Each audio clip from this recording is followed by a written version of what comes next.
시청자 여러분 안녕하십니까? 요즘 교육계에서는 각종 무상 정책이 추진 중입니다. 무상급식, 무상교복, 무상교육 등 크게 3가지 정책으로 구분되는데 시행 시기와 내용이 조금씩 다릅니다. 이재규 기자가 분석했습니다. 도내 무상급식은 지난해 시작됐습니다. 전국 광역 시도 가운데 처음이었습니다. 도내 유치원과 초중고, 특수학교 학생 등 18만 5천 명이 대상자였습니다. 교복 지원 사업은 시군마다 차이가 있습니다. 현재 홍천, 철원, 화천 등 10개 시군은 교복비를 지원하고 있지만 춘천, 원주, 강릉 등 8개 시군은 지원을 하지 않고 있습니다. 강원도교육청은 이런 불평등을 없애기 위해 내년부터 도내 모든 중고등학생들에게 교복비를 지원한다는 계획입니다. 이를 위한 관련 조례도 얼마 전 도의회를 통과했습니다. 하지만 교육청과 자치단체 간 예산 분담 비율이 확정되지 않아 논란의 여지는 남아 있습니다. 정부가 추진하는 고등학교 무상교육은 올해 2학기부터 시작됩니다. 올해 고3을 시작으로 순차적으로 확대해 2021년이면 도내 모든 고등학생이 수업료와 학교 운영 지원비 등을 면제받게 됩니다. 올해 필요 예산은 51억 원 정도. 도교육청은 다음 달 추경 예산안을 제출합니다. 6월에 도의회에 지출할 겁니다. 그렇게 되면 7월 임시회에서 예산이 심의되도록 이렇게 하겠습니다. 하지만 이 사안 역시 정부와 교육청 간 분담 비율이 아직까지 정해지지 않은 상태입니다. 아이들의 고등학교까지 교육은 정부와 교육청, 자치단체가 책임지겠다는 무상정책. 예산 분담 비율 조정이라는 문제가 앞에 놓여 있지만 계획대로 정책을 추진해야 교육 복지를 실현할 수 있습니다. MBC 뉴스 이재규입니다. 횡성 군민들이 원주 상수원 보호구역 해제를 요구하는 대규모 걸기대회를 열었습니다. 상수원 보호구역이 지난 30년 동안 지역 개발에 발목을 잡아왔다며 이번에는 반드시 군민들의 요구를 관철시키겠다는 각오를 밝혔습니다. 권기만 기자가 취재했습니다. 원주 상수원 보호구역을 해제하라! 해제하라! 원주 상수원 보호구역 해제를 요구하는 횡성 군민 천여 명이 3일 광장에 모였습니다. 원주에 깨끗한 물을 공급하겠다는 이유로 30년 넘게 지역 발전에 제약을 받고 있다며 즉각 상수원 보호구역을 해제하라고 목소리를 높였습니다. 30년 동안 규제와 고통에 시달려 왔습니다. 이제는 횡성 댐물이 있기 때문에 원주시장은 장량리 지주장을 폐쇄하고 원주 상수원 보호구역을 반드시 해제해야 된다고 생각합니다. 지난 2015년 강원도와 원주시, 수자원공사, 횡성군이 원주권 광역상수도를 확대 공급하기로 협약까지 체결했지만 진전이 없다며 분통을 터뜨리고 있습니다. 온전히 자신들의 이익에만 몰두하고 횡성군 피해에 대해서는 아무런 미안함도 없이 남은 집 구경하듯 바라만 보고 있어. 군민들은 원주 지방상수도를 폐지하고 광역상수도로 전환하거나 소초면 장량리에 있는 취수장을 10km 하류로 이전할 것을 요구하고 있습니다. 횡성 지역 사회단체들은 주요 도로변에 보호구역 해제를 촉구하는 현수막을 내걸고 전단 등을 통해 여론 확산을 위한 홍보활동도 벌이고 있습니다.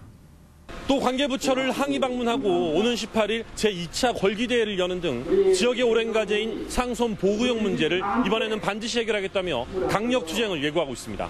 MBC 뉴스 권기만입니다. 치사율 100%인 아프리카 돼지 열병이 북한에서 발생해 접경 지역 방역이 강화되고 있습니다. 강원도는 철원과 화천 등 민통선 왕래 지역에 2개의 통제 초소를 추가 설치하고 양돈 농가에 대한 소독 작업을 강화하고 있습니다. 또 돼지열병 예방 전담관을 정해 접경 지역 양돈 농가의 방역관리 현황을 수시로 파악하고 돼지열병이 발생했던 중국과 베트남 국적의 외국인 노동자에 대한 방역관리도 실시하고 있습니다. 현재 도내 5곳 접경 지역에는 119곳의 돼지 농장에서 20만 마리의 돼지를 키우고 있습니다. 철원 DMZ 평화의 길이 오늘 민간인에게 처음으로 개방됐습니다. 인터넷 신청 뒤 무작위 추첨 방식으로 선발된 40명의 관광객은 남방 한계선을 따라 백마고지 전적비와 조망대, 공작새 능선 등을 도는 15km의 평화길 투어를 3시간 만에 마쳤습니다. 특히 민간인에게 처음으로 개방된 통문 안쪽의 전방초소와 유해 발굴 작업이 벌어지는 화살머리 고지에 대한 관광객의 관심이 높았습니다. 철원구는 화요일과 목요일을 제외한 주 5일 하루 40명씩 민간인 방문 신청을 받습니다. 춘천 마임축제 폐막 프로그램인 도깨비 난장이 오늘 오후 4시에 춘천 송암 레포츠타운에서 시작됐습니다. 난장은 내일 새벽 2시까지 계속됩니다. 오늘 난장에는 국내외 공연팀 수십 팀이 참가해 30여 편의 공연을 펼쳤습니다. 공연장 주변에는 먹거리와 즐길거리도 함께 마련돼 주말을 맞아 가족, 친구들과 나온 관람객을 맞았습니다. 올해로 31회째를 맞은 춘천 마임축제는 지난 25일 개막해 8일간의 일정을 오늘 도깨비 난장으로 마무리합니다. 2019 원주권역 강원 진로 박람회가 오늘 원주 종합운동장에서 열렸습니다. 이번 박람회에는 도내 12개 특성화 고등학교와 진로 관련 40여 개 기관 단체가 참가해 다양한 홍보와 체험 프로그램을 운영하고 학생들과 진로 직업에 대한 정보를 공유했습니다.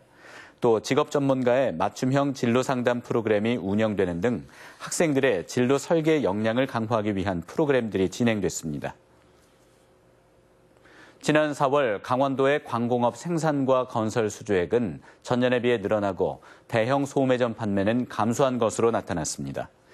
동북지방통계청에 따르면 4월 광공업 생산은 식료품과 전기장비, 의약품 등의 생산 호조로 지난해 4월보다 0.2% 늘어나고 건설 수주액은 44% 급증했습니다.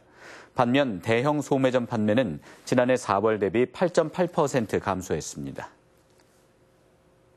속초시가 올해 개별 공시지가를 결정 공시하고 이의 신청을 받습니다. 속초시의 개별 공시지가는 2017년보다 11.2%, 지난해보다는 7.7% 오르며 상승세를 보이고 있습니다. 속초시는 해안가 토지개발 수요 증가와 도시계획도로 개설, 공동주택 건설 등으로 공시지가 상승폭이 도내 평균 6.1%보다 큰 것으로 분석됐습니다. 강원FC와 강릉시청 축구팀이 내일 수원과 제주도에서 각각 경기를 치릅니다.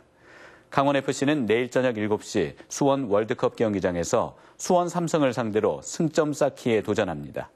내셔널리그의 강릉시청은 내일 오후 3시 제주도 강창학 주경기장에서 경주 한수원과 내셔널 축구 선수권대회 우승을 겨룹니다.